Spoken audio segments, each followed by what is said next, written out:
All right, Shalom. Shalom. Shalom, shalom. All right, with the brothers here from the Great Mills Atlanta Camp. All right, this is Ratazah. Brother Kasha Quala.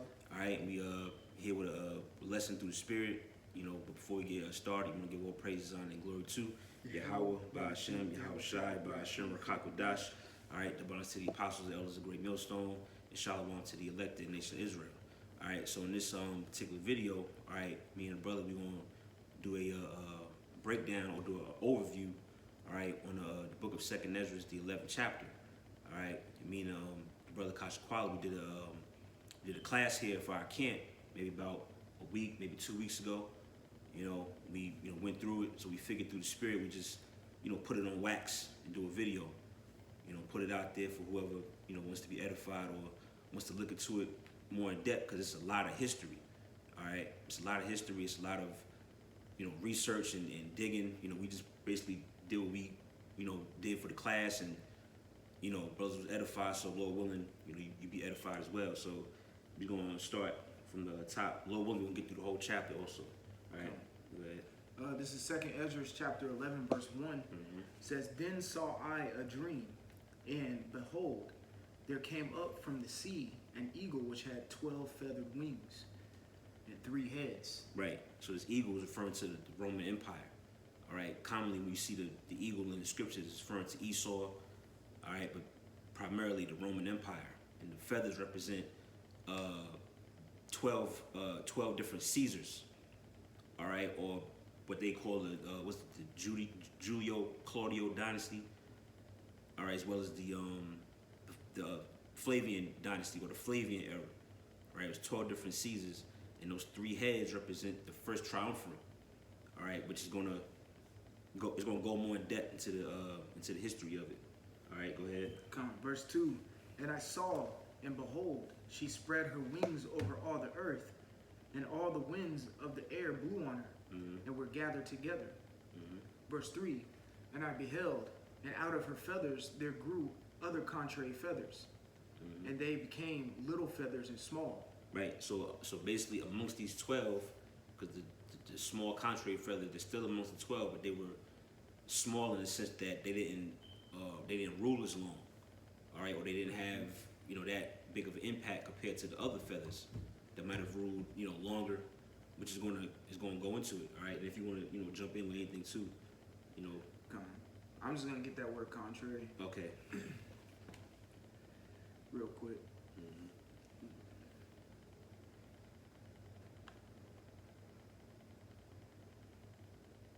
The word contrary means opposite, opposed, at the opposite point or in the opposite direction.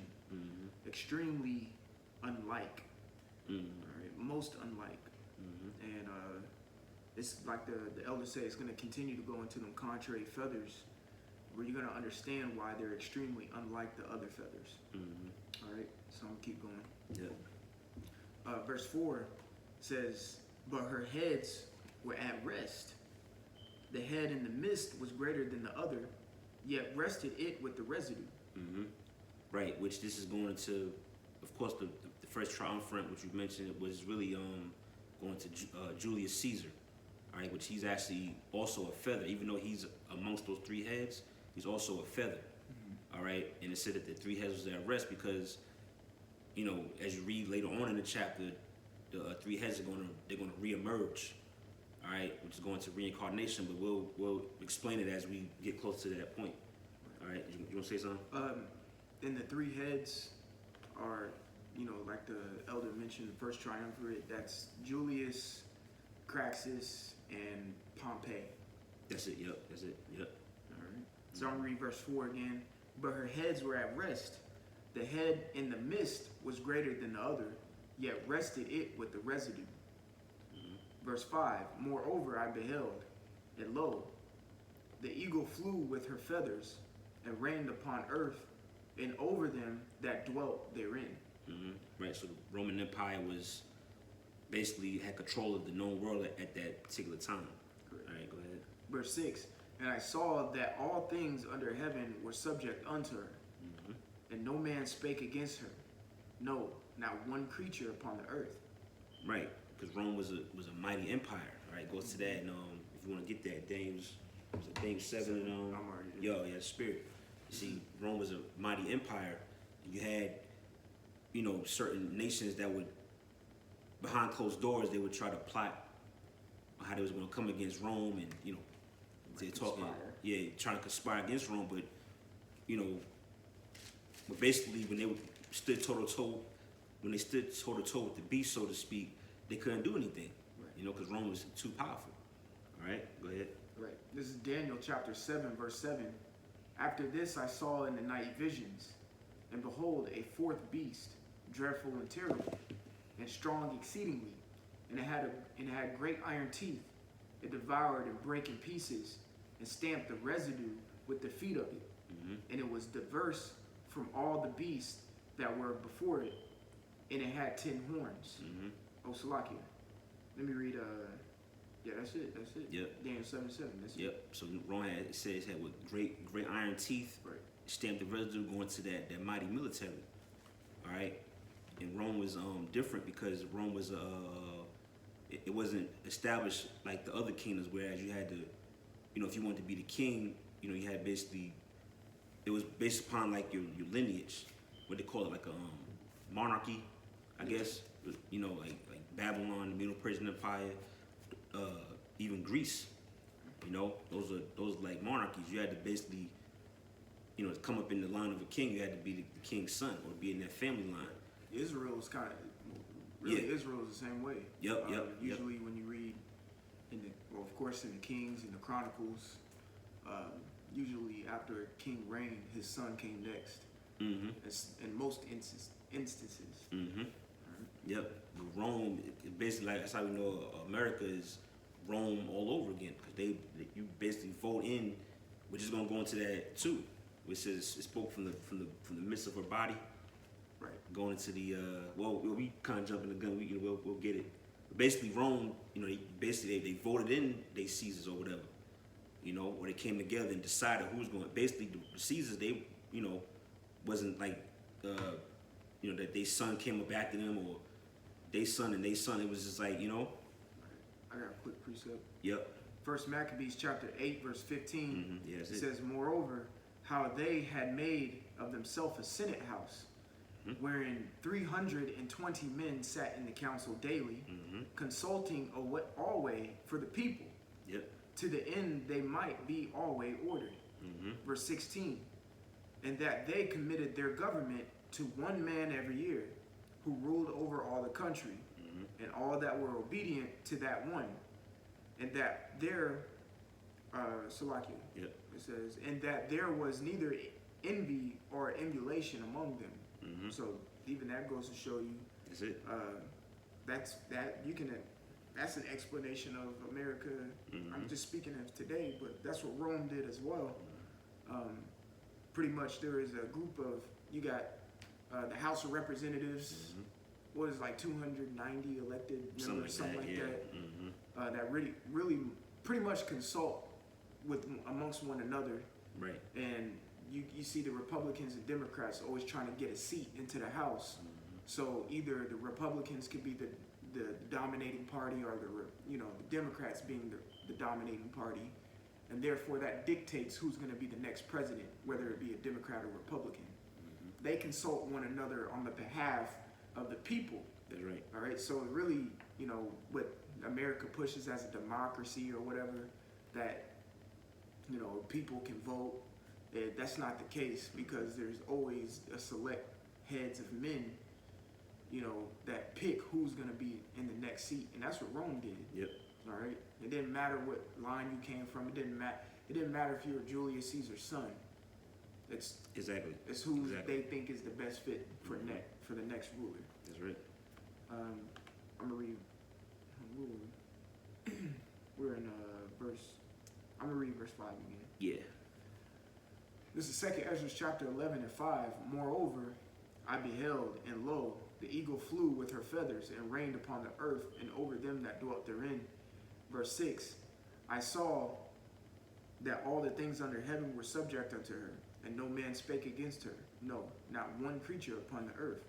Verse 7, and I beheld, and lo, the eagle arose upon her talons, and spake to her feathers, saying, Verse 8, watch not all at once.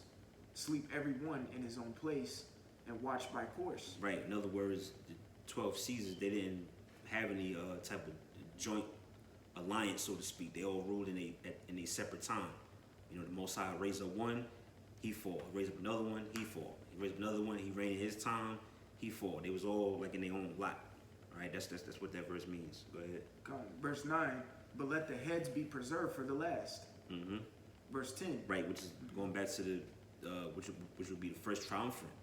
All right, they was there in the beginning, and then they're going to come back again.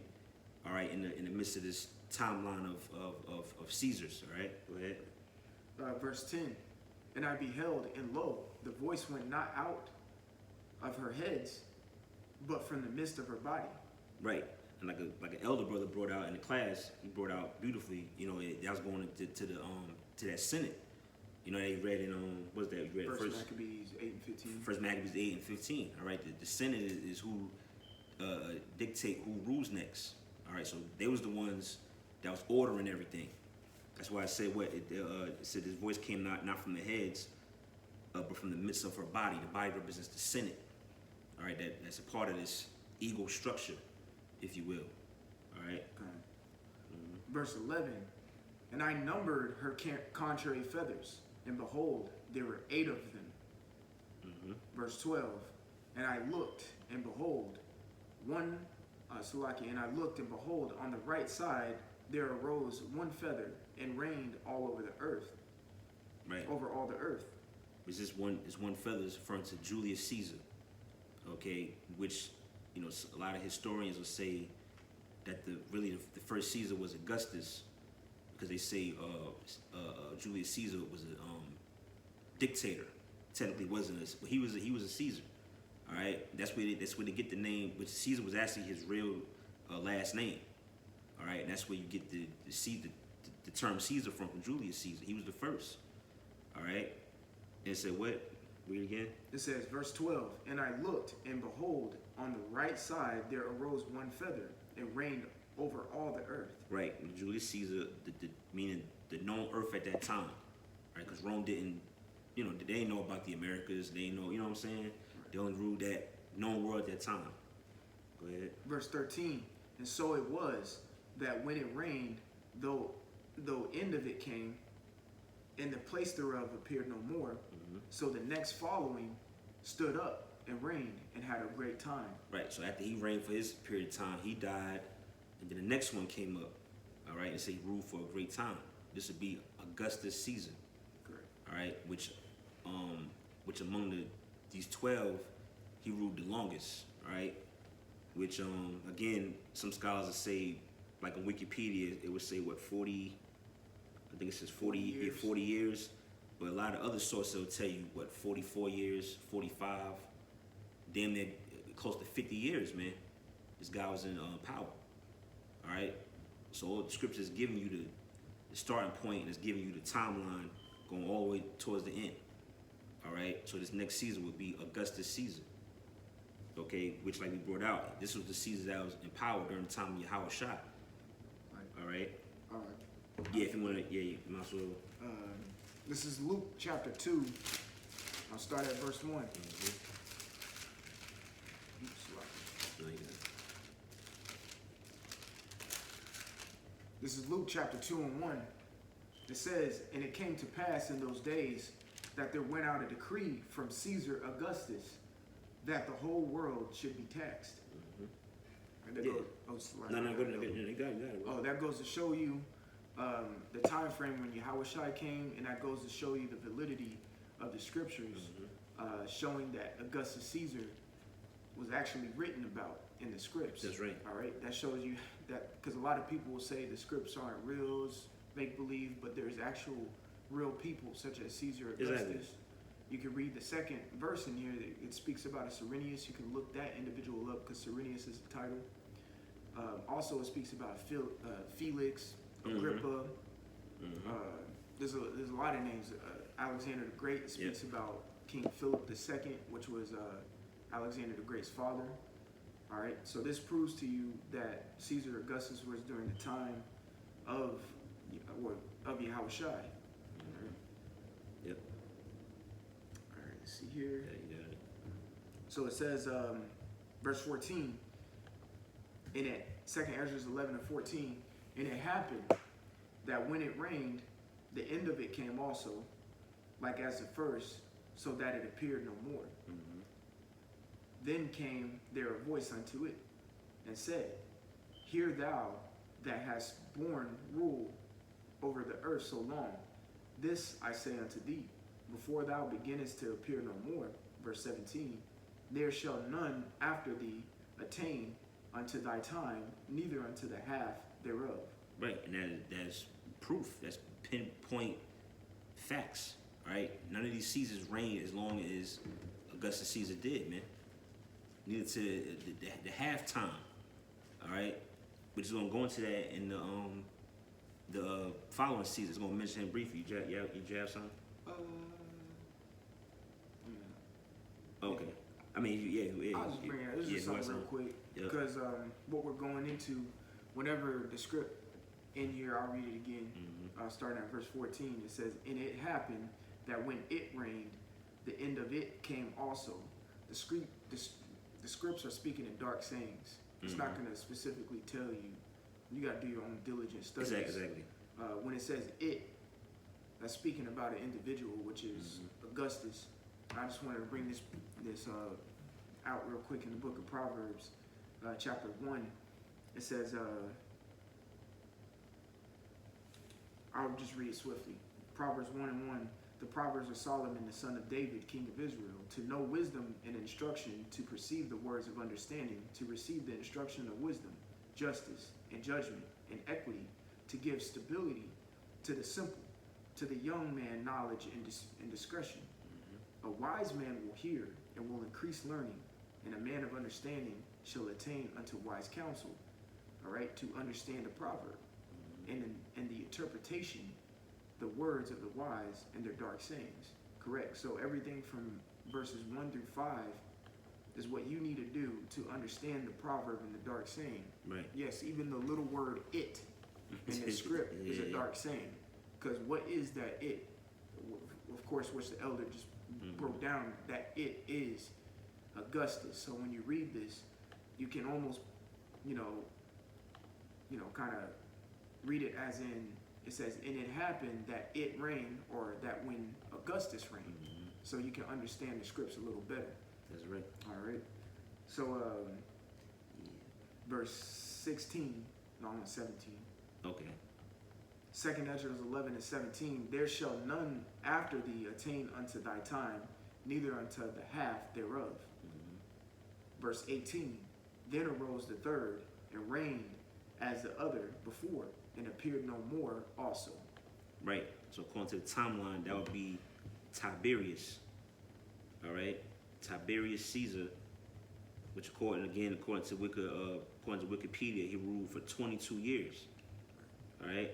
So that was roughly half the time as Augustus. You see. So the the scriptures is on point, man. Prophecy is pinpoint accuracy, man. You would say what Esdras lived what?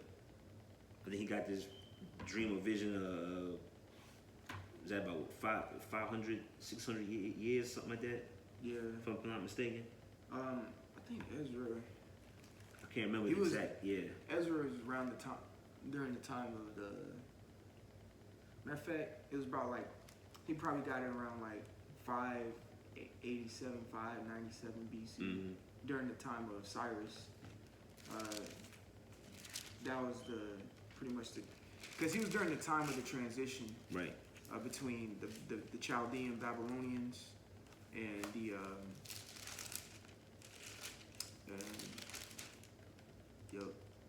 so about 559 BC. All right, because he was during the time of Cyrus as well. Right. Yep. Okay. Yeah. So he got this prophecy way before the Roman Empire came on the scene, man. Way before. You know. So this is how you know the scriptures is real, man. This ain't no fairy tale like brothers going to, man. This ain't no just made up characters and nah, man. This is real. It's real life history, man. Correct. You know. Yeah. Precept. No, just to give some more Okay. insight on the time frame, because yeah, he did this way before. Because he even did this way before the Greeks. Because when you start reading in First Maccabees, the First Maccabees starts around the First Persian War, which was 336 BC. So that's a smooth, almost over 200 years prior to the Greeks that he was prophesying about the Romans. You see? You got it. Yeah. I had none. You can continue Okay. on with it. Yeah. This is 2nd Esdras chapter 11 and 19. It says, "So went it with all the residue, one after another, as that everyone reigned, and then appeared no more." Verse 20. "Then I beheld, and lo, in process of time, the feathers that followed stood up upon the right side, that they might rule also. In some of them ruled, but within a while they appeared no more." Right. We're just gonna go into the these particular feathers or Caesars that rule, but they only rule for a short period of time. They didn't have a long duration, like the other Caesars. All right, which we're going to get into that, and I got some history here I'm going to read as well. But you go ahead. I'm going to reread 2nd Esdras 11 and 3. It says, "And I beheld, and out of her feathers there grew other contrary feathers, and they became little feathers and small." Verse 21, going back to verse 21, "And for some of them were set up, but ruled not." Verse 22, "After this I looked, and behold, the 12 feathers appeared no more, nor the 2 little feathers." Right. Which basically means when Esdras got this dream or vision, he basically saw the whole timeline play out. All right. When it says that he saw the 12 feathers appear no more, he's seen the whole vision, and it tells you that. We jump back up to what's that verse 19. So I went and saw the. Well, yeah. You read it again. Verse 19, so went with all the residue, one after another, as that everyone reigned, and then appeared no more." Right, all the residue is all the remaining feathers. Because the last one they mentioned before that was Tiberius, which was the third. So all the residue that appeared no more. That's when it says I seen the 12 appear no more. He's seen the whole prophecy. All right, but it's going to actually go back and get more into detail with the remaining feathers. All right, go ahead. Verse 23, "And there was no more upon the eagle's body, but 3 heads that rested, and 6 little wings." Right. Verse 24. But remember, the 3 heads we read earlier in the chapter, where it says the 3 heads rested, which we went into. That was Julius Caesar, Pompey, and Crassus. All right, but they actually came back within the midst of his line later on. All right, go ahead. Verse 24, "Then saw I also that 2 little feathers divided themselves from the 6, and remained under the head that was upon the right side, for the 4 continued in their place." Right. So now when you read on, it's going to actually go into the history of these feathers that divided themselves and the ones that remain. It's going to go into that span of history. All right, go ahead. Verse 25, "And I beheld, and lo, the feathers that were under the wing thought to set up themselves and to have rule." Verse 26, "And I beheld, and lo, there was one set up, but shortly appeared no more." Right. So what this is going into is a time within this timeline, which scholars call the year of the 4 emperors. All right. This is the beginning stages of it. All right. I got it pulled up on my laptop here. All right. I'll just read the excerpt they got here. It says the year of 4 emperors, which is 69 AD, and this is the year of the 4 emperors of Wikipedia. It says the year of the 4 emperors, 69 AD, was a period in the history of the Roman Empire in which 4 emperors ruled in succession. All right, and it names them: Galba, Otho, Vitellius, and Vespasian. It says the suicide of Emperor Nero, all right, which is more likely DJ Trump. Okay. It says the suicide of Emperor Nero in 68 AD was followed by a brief period of civil war. So it's based the first Roman civil war since Mark Antony's death in 30 BC. So after Nero died, basically like it was like a fight for the throne, so to speak. You know, the throne was like basically up for grabs.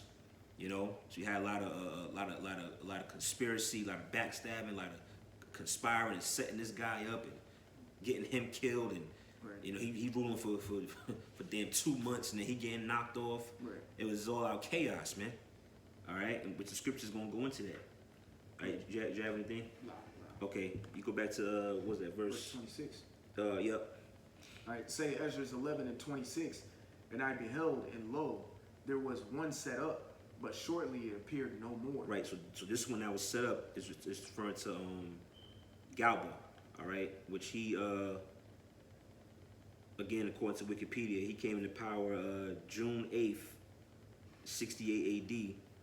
All right, he only ruled for 7 months. So that's the when it says he appeared for a short time. That's what that's referring to. All right, he only the Caesar for 7 months, man. Right. You know. Go ahead. Verse 27. And the second was sooner away than the first. Right. So the second one that came is a Caesar by the name of Otho. All right, and it said he fell away sooner. Now again, according to Wikipedia, he only ruled for 3 months. Mm-hmm. All right, so you thought 7 months was short. Well, not the next one after him gonna rule even shorter, man. 3 months. All right, and then he got knocked off. Right. All right, go ahead. Verse 28. And I beheld, and lo, the two that remained thought also in themselves to reign. Mm-hmm. Verse 29. And when they so thought, behold, there awakened one of the heads that were at rest, namely it that was in the midst. Right. For that was greater than the two other heads. Mm-hmm. Right. So remember we said that you know those 3 heads was going to basically come back, and they was resting for a while, and then they came back. What this is referring to is Vespasian. Right. All right. Vespasian was next to come after Galba, Otho, and the other one was Vitellius. All right. He came up after them. He ended up basically taking over. You know, and he got was gonna go into it, but he got 2 of these. The prior seasons, he got 2 of them killed. Right. All right. He ended up coming in their stead. And that's how you got the Flavian dynasty. All right. And the reason why is basically the 3 heads coming back, because you got Vespasian, Titus, and Domitian. Right. You know, that was basically that triumvirate coming back. Even though they didn't rule at the same time, you know, Vespasian ruled his time. I think Titus ruled next, and Domitian. But they was Vespasian, Titus, Domitian was his 2 sons. So they was always in alliance and in agreement with each other. They did, you know, they never go against each other. Okay, so that was that triumvirate coming back in that you know, back in the reincarnation, so to speak, man. You know, do you have anything? Wow. Okay, let's see. I think that was. All right, yeah, you go ahead. Come. Verse 30. It says, and then I saw that 2 other heads were joined with it. Right, so it was 2 other heads. Like I said, I kind of jumped the gun. 2 other heads was just tight. You start getting excited. Right. You know, the 2 other heads that were joined with Vespasian would be Titus and Domitian. Right, those are 2 sons. And they formed what's called the Flavian dynasty. Which, if you look at the word, which we went into, the word Flavian, all right, it means basically blonde hair or yellow hair. See right there, that's how you know they Esau, man, and they suffer from leprosy. All right, because that's in the scriptures, man. You know, go ahead. It says, yeah, Salaki, I just had thought of something. Oh yeah, nah, whatever you got, bro. I'm gonna bring out something because you said Flavian. It means blonde hair. Mm-hmm. It just makes sense. It makes complete sense. This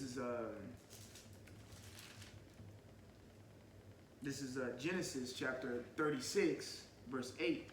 It says, "Thus dwelt Esau in Mount Seir." Esau is Edom. When you look up the word Seir, it means hair as well. Ooh. All right. So it makes sense that Flavian would be that dynasty that would come back to do. Matter of fact, I'm not gonna jump the gun Yeah. either. All right, because we're gonna Yeah. actually get into that. And then just for edification's sake, just in case a nigga click on the video, man, I'm lying, man. Flavius don't mean yellow hair. Them niggas lying. All right, this is Flavius. Right, you type in Flavius on the edomonline.com website. This is Flavius, a proper name from Latin Flavius, a Roman gens. I guess that's general. I guess a Roman gens name related to Flavius, golden, yellow, blonde, and probably originally meaning yellow-haired. So there you go. All right. Yep. So There's yellow hair. Yellow, yep. In Mount Seir, or how you say Seir in Hebrew is Sha'ar, if I'm saying that correctly, which means shaggy hair. So let's see, verse 31. If you want me to continue. yeah, go ahead. Okay. Second Esdras chapter 11 and 31. And behold, the head was turned with them that were with it, and did eat up the two feathers under the wing that would have reigned. Right. So they Vespasian killed two of the prior Caesars. Mm-hmm. That was before him, man. And he ended up. Then the Flavian dynasty started. Because prior to him, like I said, I think that's called the scholars call it the Julio-Claudian dynasty. All right, where you go from Julius Caesar to who's that? Okay, actually from Julius Caesar to Nero, that's what they call the Julio-Claudian dynasty, and then you got the year of the four emperors and the Flavian dynasty. They kind of together, from Galba to Domitian. All right, so he said the two heads, so they ate the other two feathers. All right, which is two Caesars. Okay, go ahead. Verse 32. But this head put the whole earth in fear, and bare rule in it over all those that dwelt upon the earth with much oppression. Right. Yeah. So Vespasian. That's talking about Vespasian in the Flavian dynasty. They was putting hell on Jake, man. You know, that's where you get 70 A.D. Right. That's what I was about to say. Oh, that's spirit. Earlier, but you Oh, that's spirit. That's spirit. I Yep. don't want to jump the gun. Yep. That's spirit. Well, matter of fact, since we mentioned that, I'm gonna just type in. I know the apostles they had went into it as well about the Ark of Titus. Right. Which again, that's how you know that this ain't no fairy tale, man. This is history for you non-believers out there. All right, so it said that last verse said they what it say they would. So verse 32 again. Yep. But this head put the whole earth in fear, and bare rule in it over all those that dwell upon the earth with much oppression. Right. Yeah, so much oppression. Vespasian and his sons, they was putting hell not only on the known earth at that time, but mainly our people, man, Jake. All right, you just type in the Ark of Titus, all right, and this was a monument that they built for that particular time, all right? This is the Ark of Titus is a 1st century AD honorific ark or arch located in Via Scira, Rome, just the southeast of the Roman Forum, all right? Let's see, it was constructed in 81 AD by Emperor Domitian, all right? Shortly after the death of his older brother Titus, to commemorate Titus's official defecation, if I'm saying it right, or consecratio, all right, whatever it says, in the victory of Titus, together with their father, all right, which he's the head. This is Vespasian over the Jewish rebellion in Judea, right, which that was our people. All right, so was the Judah, Benjamin, Levi, because they was in the land at that time. It says the ark contains panels depicting the triumphal procession celebrated in 71 AD after the Roman victory, culminating in the fall of Jerusalem, and provides one of the few contemporary depictions of artifacts of Herod's temple. It said it began. It's like it became a symbol of Jewish diaspora, and the menorah depicted on the ark served as a model for the menorah used as the emblem of the state of Israel. You know, yeah. So they show you on there. They show you them on there spoiling. They carrying the menorah. They basically showing them ransacking the temple, man. You know, that was something built to basically show the remembrance of our people getting taken down by them damn Romans. Right. You know, you have anything? Yeah. You know, to add or say? I know a lot of brothers that came to Atlanta, man. We have a pretty much an arc. Well, Esau. Yeah. Esau has an arc of Titus in the middle of downtown, pretty much. So it's the same exact structure, and in that area is called Atlantic Station. And a lot of Jake live over there, so it's just like a stamp, just like a slap in the face every day when you drive past that. And Jake would just sit there and take a picture in front of you, not knowing what the hell it is. Don't know what the hell, exactly. But that is a replica Ark of Titus in the middle of Atlanta. That's right. And then I had this real quick. Yep, got it. Since we mentioned 70 AD, Revelation 12 and 13, I'm gonna read it swiftly. Oh, yeah, you got it. And when the dragon saw that that he was cast onto the earth, he persecuted the woman, which brought forth the man-child. Correct. So the woman would be Israel. That dragon is Esau. This is speaking about 70 AD. Verse 14. And the woman, Salakia, and to the woman were given 2 wings of a great eagle, that she might fly into the wilderness, into her place. All right. It says there is where she is nourished for a time, and times, and half a time, for the face of from the face of the serpent. Verse 15. And the serpent cast out of his mouth water as a flood after the woman, that he might cause her to be carried away of the flood. So that water that he sent out, that was a representation of a flood, was the troops in the army that Esau sent out to the woman, which would be Israel. Yep. All right, according to Jeremiah 6 and 2, why the scriptures continue to say woman. I'm just gonna get it real quick, just a precept. I got a precept too to the jury about the flood. But you go ahead. Okay, so Jeremiah 6 and 2, I have likened the daughter of Zion to a comely and delicate woman. You got it, Elder? Yep. Because can you read that verse again? You read Revelation 12? 12 and 15? I think so, yeah. Revelation 12 and 15, and the serpent cast out of his mouth water as a flood after the woman, that he might cause her to be carried away of the flood. Right, because the old breakdown, which the apostles, they corrected, the old breakdown was, that's Esau, his lies. You know, the flood was the lies. It was the lie. You know, Esau cast out the lies to see our people. But that was the old breakdown. That's really talking about, like you said, those troops. Now this is a precept to back that up. This is Isaiah 17 and 13.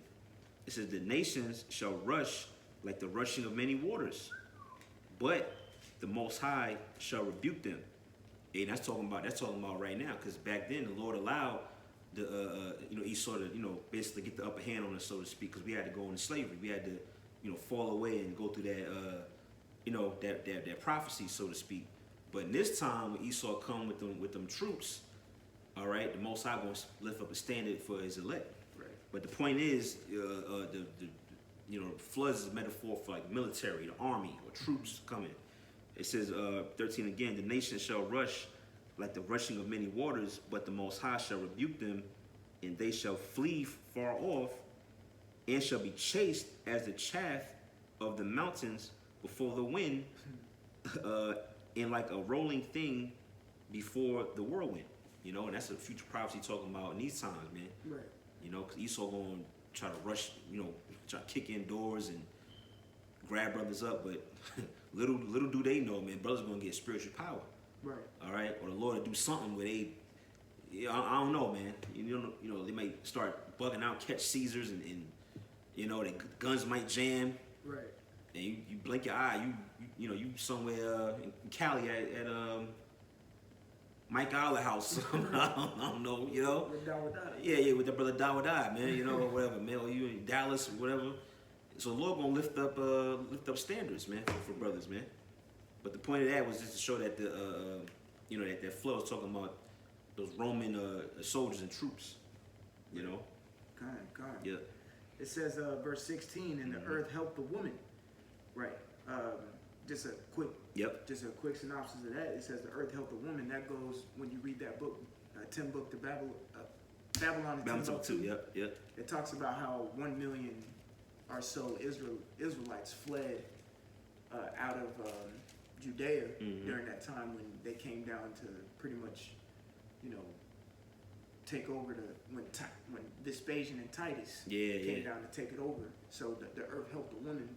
That goes back to her getting the wings, getting the hell up out of there, man. Going over to Africa or Egypt. Yep. All right. It says, and the earth opened her mouth and swallowed up the flood, which the dragon cast out of his mouth. Verse 17, and the dragon was wroth with the woman and went to make war with the remnant of her seed, which keep the commandments of the Most High and have testimony of Yahushua Mashiach. This was all Vespasian, and mainly it was the work of Titus in 70 AD. See, because that's why there's no other reason why Domitian would have made that Ark of Titus to commemorate the work of Titus, even though Vespasian gave the order. It even goes back, which y'all can look up because we're going through this. Which y'all can look up a lot of the history, but one part of the history is Vespasian was a general under Nero, and Nero gave Vespasian an order in 61 AD to go start the Jewish pretty much war against Rome. So pretty much he just finished it in 69, 70 AD. But Titus was, you got it. And that's a good point because brought back to memory. Back in 2 Esdras 11, I think that was verse. This is the head that was in the midst. Oh yeah. You remember we went into that? Right. Yeah, because matter of fact, reread it. Come, 2 Esdras 11 and 29, and when they so thought, behold, there awakened one of the heads that were at rest, namely, it that was in the midst. Right. So you established that that was Vespasian, or Julius Caesar coming back in reincarnation as Vespasian, but it said that he was in the midst, right? Like Kashakwala brought out beautifully how basically Vespasian, he was a general under Nero. So Vespasian, like literally, he was in the midst. He was always around. Basically, since before a lot of these Caesars came about, he was always in the midst. All right. So even that in itself is like the Lord threw like a little dark saying in there. Right. Cause you'll read that and be like, oh, he's in the midst, but okay. But no, like literally, he was in the midst the whole time throughout this, this whole timeline. He was always there. Scoping out and looking, scheming, and which is crazy. When we brought out the word, the name Vespasian means wasp. Oh yeah. All right, and what does a wasp do? It sting. He was buzzing around, so to speak, waiting for a perfect time to sting, man. So that head was always in the midst. Vespasian, man. All right, you have something? Right, because I think one of the brothers in the class, he said that wasp also means like wisdom or wise. Yeah, it was. Yeah, it was. Brothers bringing out some points. I can't. But that y'all can look that up. Yeah. But hey, man, how he schemed, he did it wisely.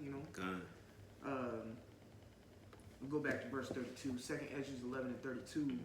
But this head put the whole earth in fear and bare rule in it over all those that dwelt upon the earth with much oppression, and it had the governance of the world more than all the wings that had been. Verse 33, and after this I beheld, and lo, the head that was in the midst suddenly appeared no more, like as the wings. Verse 34, but there remained the two heads, which also in the like sort ruled upon the earth, and over those that dwelt therein. Right. So that Vespasian died, and his two sons came back to him. All right. It was last of the Flavian dynasty. Right. All right. Go ahead. Verse 35. And I behold, and lo, the head upon the right side devoured it that was upon the left. Side. Right. Basically, essentially, what that means is basically the Flavian dynasty fell. You had Vespasian, you had Titus and Domitian. after them two reigned, that was it. That's what it means when it said the one on the right devoured the one on the left. Meaning they didn't necessarily kill each other. It just means that the dynasty had collapsed. It was ended after that. You know. Then I think after them, after I forgot what come next. Is it Nerva? All right, which Pastor Hart say history. So he was a Jake. You know, that's when Jake started kind of getting up in there. You know, but when it says the one devoured the one on the left, basically the Flavian dynasty ended. All right, and it's really the last. That's really the last of the timeline that this chapter is going into. All right, go ahead. Verse 36. Then I heard a voice which said unto me, Look before thee, and consider the thing that thou seest. Verse 37. And I beheld, and lo, as it were a roaring lion chased out of the wood. And I saw that he sent out a man's voice unto the eagle, and said. Right, that lion is referring to Yahweh Shai. All right, which goes into that, which we didn't really touch chapter 12 in this video, which we could have. It goes hand in hand, but that's really like another video. But when you go to chapter 12, it pretty much names that. You want me to read it for you? Yeah, just real quick. I think it's 12 and 31. 12 and 30. Okay. Yep. I'll start at 30. Yep, you got it. This is second Esdras chapter 12 and 30. Nah, you're right. I'm gonna start at 31. Okay. Verse 31. And the lion whom thou sawest rising out of the wood, and warning and speaking to the eagle, and rebuking her for her unrighteousness, with all the words which thou hast heard. Verse 32. This is the anointed, which the highest hath kept for them, and for their wickedness unto the end. He shall reprove them, and he shall upbraid them with their cruelty. Right. Yep, that's talking about Yahweh Shai. You know, that lion, as it was roaring chased out of the wood, I think it said. All right, so there you have it. You know, so go ahead, go back to Second Esdras chapter 11, verse 38. Hear thou, I will talk with thee, and the highest shall say unto thee. Verse 39. Art not thou? I chuckle at this verse every time. Art not thou it that remainest of the four beasts, whom I made to reign in the world, in my world? I'm gonna reread that. Verse 39. Art not thou it that remainest of the four beasts, whom I made to reign in my world, that the end of their times might come through them? Verse 40. And the fourth came and overcame all the beasts that were past, and had power over the world with great fearfulness, and over the whole compass of the earth with much wicked oppression. And so long time dwelt he upon the earth with deceit. Verse 41. For the earth hast thou now judged with truth. Verse 42. For thou hast afflicted the meek, thou hast hurt the peaceable, thou hast loved liars, and destroyed the dwellings of them that brought forth fruit. Right, which the meek and the peaceable, who was that? As the nation of Israel, Jacob. All right, which we went into the history of how the Romans was doing that. And the peak of that at that time was what? Through the Flavian dynasty. That's why it mentioned that when you read up, it said this head had control over the earth with much oppression, roughly paraphrasing. You know, go ahead. It says, verse 42 again. For thou hast afflicted the meek, thou hast hurt the peaceable, thou hast loved liars, and destroyed the dwellings of them that brought forth fruit, and hast cast down the walls of such as did thee no harm. Right. Meaning what? They basically came into Jerusalem and they destroyed it. Right. Destroyed the walls, they destroyed the temple, Ramside. We read brought the history out in the Ark of Titus. Right. Like Kosh Parler said, they got them all erected all over Atlanta. It was like, damn, every turn is a damn ark. Right. You know? They always got it up where Jake is at, man. You know? Right. And that goes to show you that America got to be Babylon. Yep. Babylon the Great. Because, Rome is America as well. Because the last time the wall in the temple were both destroyed, before 70 AD, was back during the Babylonians. Now, when you read about the Greeks, it said that they defiled the temple. They didn't necessarily destroy the walls Right. thereof. You Right. see? But when the Romans came, they destroyed the temple, they destroyed the wall, they burned it down, everything. Same thing with the ancient Babylons. That's how you know America's Babylon the Great, because they destroyed the temple and the wall. All right? The Persians let us rebuild it. You go, and then you go back. Well, you read the book of. Well, you read 2 Chronicles, the 36th chapter, and it shows the destruction of everything, which was the walls, the temple, everything from the Babylonians.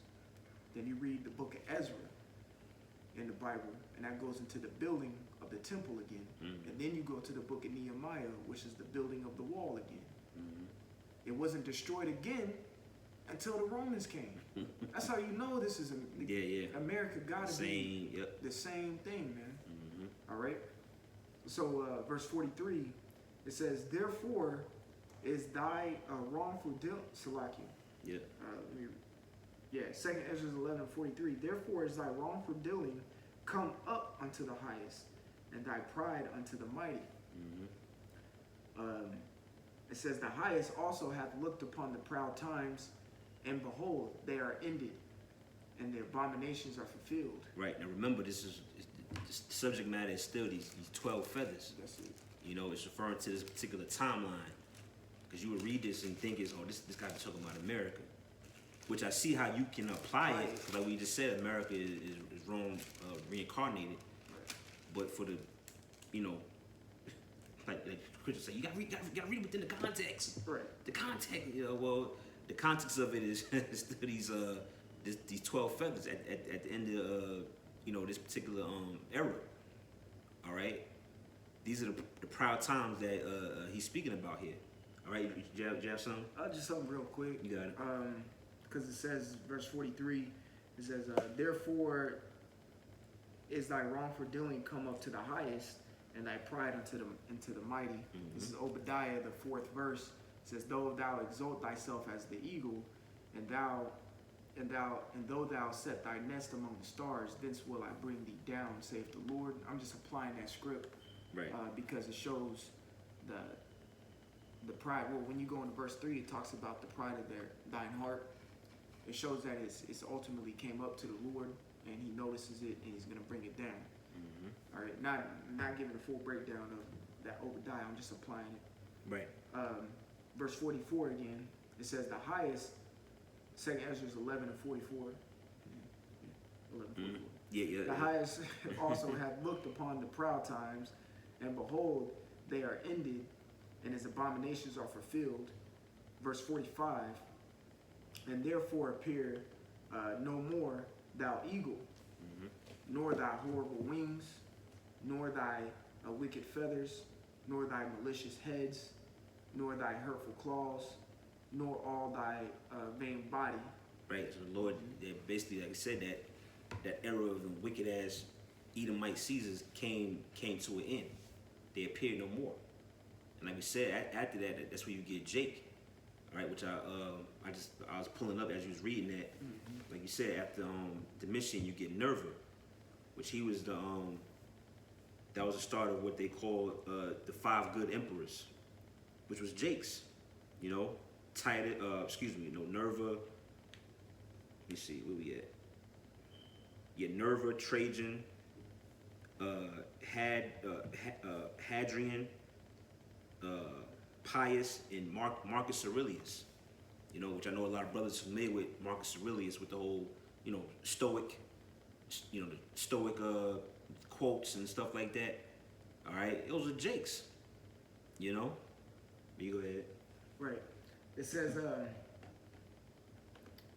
verse 46, "That all the earth may be refreshed and may return, being delivered from thy violence, and that she may hope for the judgment and mercy of him that made her." That's right. So yeah, man, that was that was it. Did you have anything else? Or? Yeah, so that was it, man. We're gonna end it off there. Lord willing, you was edified. Of course, like we said in the beginning of the video, you know, if you have the time, of course, you could look into it more yourself. Look up the history of these different seasons and the timeline and different wars and stuff. All right, you can get more in depth with it. You know, we just wanted, like I said, we wanted to do this presentation or this video. That, like I said, this was a class, but we wanted to, you know, put it on wax, so to speak, for, you know, brothers and sisters out there that want to watch. So, you know, with that, we're going to sign off. Giving all praise, honor, and glory to Yahweh, by Hashem, Yahweh Shai, by Hashem, Kakodash. All right, the bonus to the apostles, elders, a great millstone. Shalom to the elected nation of Israel. Lord willing, to the next video. Shalom. Shalom.